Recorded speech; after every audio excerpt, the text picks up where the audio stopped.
nice to meet you. Hello, Aurora. How are you? Nice to meet you too. I'm good. How about you?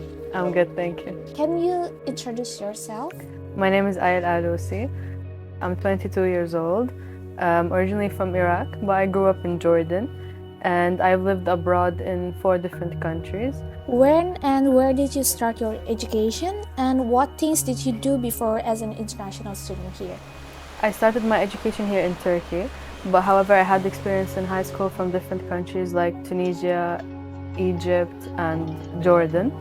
And I decided to do my bachelor degree here in Turkey, and I'm doing my master's now as well. Living in 5 countries across the Middle East, did you ever feel like you didn't belong? How did those experiences shape the person you are today? It was actually very hard and very difficult to adjust and settle.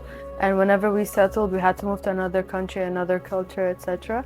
It was easy for me to adjust in Jordan because I was a little kid and I think of Jordan as my home. But then when I moved to Tunisia, Egypt, and Turkey, it's very hard to adjust because there's different cultures and sometimes language barriers. So therefore, it was kind of difficult. But to adjust, it was to discover the culture more, the people, and you have to know where you live exactly in order to adjust and settle. So, when did you realize you want to turn your personal journey into a brand? Was there a specific memory or event that sparked Beit Al Aloosi? Ever since I was a kid, I always felt like I have to do something for myself, like a business, and I was so interested in people and entrepreneurship and how they start their own. Growing up, as I said, I felt that my story was kind of unique. Living in different countries and meeting different people and getting to know everybody and everything was a really interesting fact for me. So I felt it was a key strength to try to attach something within culture. And as a Middle Eastern myself, I wanted to represent my culture and other countries as well. The idea of Beit Al Aloosi, the name Beit in Arabic means house. So it's like a house for all cultures, a house for everybody to express themselves, their story, and raise awareness more about their culture. As an international student living far away from home, how do you send Beit Al Aloosi reflect your personal journey and the feeling of staying connected of your root? The candle that I started is actually, the idea of it is that it's a representative of a culture and it's a memory that I do not want to forget. And I felt, for me, I feel that senses is the most, the most emotional and connecting product. Therefore, I never wanted to forget where I come from, my roots. That's why I decided to make a candle. So I will forever remember and cherish the scents and remember it through memories. If you could light one candle representing a divine moment in your life, which would it be and why? I think I will probably represent Jordan because it's the place that hosted me ever since I was a kid. So any smell of Jordan truly reminds me of my home. And therefore it would be any scent that represents Jordan and the Jordanian culture. What have you learned about yourself through the process of being an international student and a business owner? Actually, I'm still learning it. I haven't exactly found myself yet and my purpose, but I wanted to know who I was, my roots, and I think that's the most unique story that anybody can share, is like it's their story and where you come from. I want to know, how do you balance your studies and managing your business?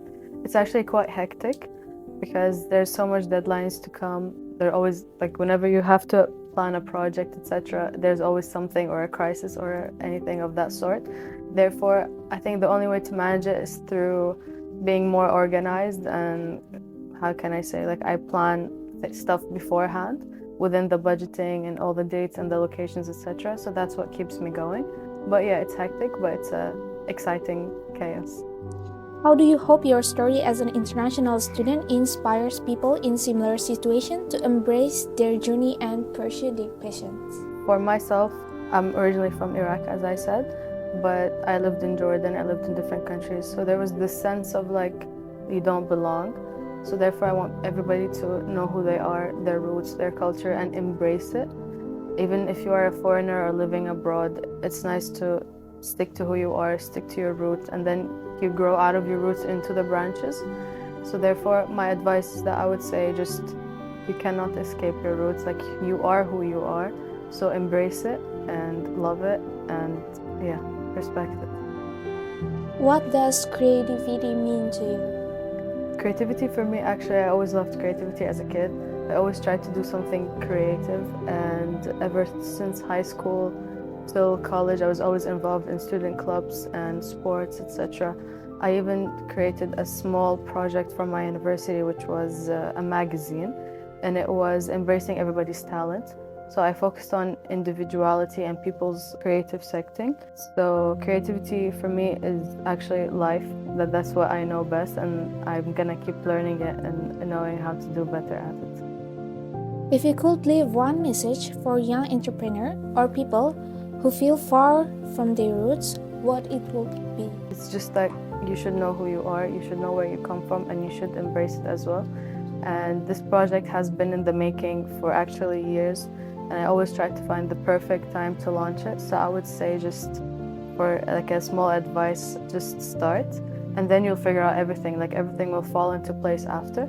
So it's the idea of taking the risk and always coming out of your comfort zone, because that's what's gonna build you and make you even a better business owner.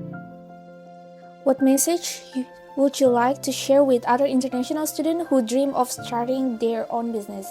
I would say hold no barriers to yourself, even if there were.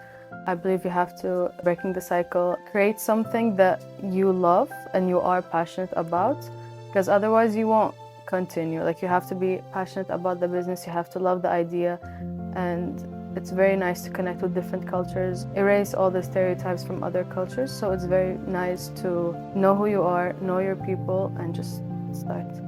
Thank you for your time, Aya. Thank you so much. Thank you for having me.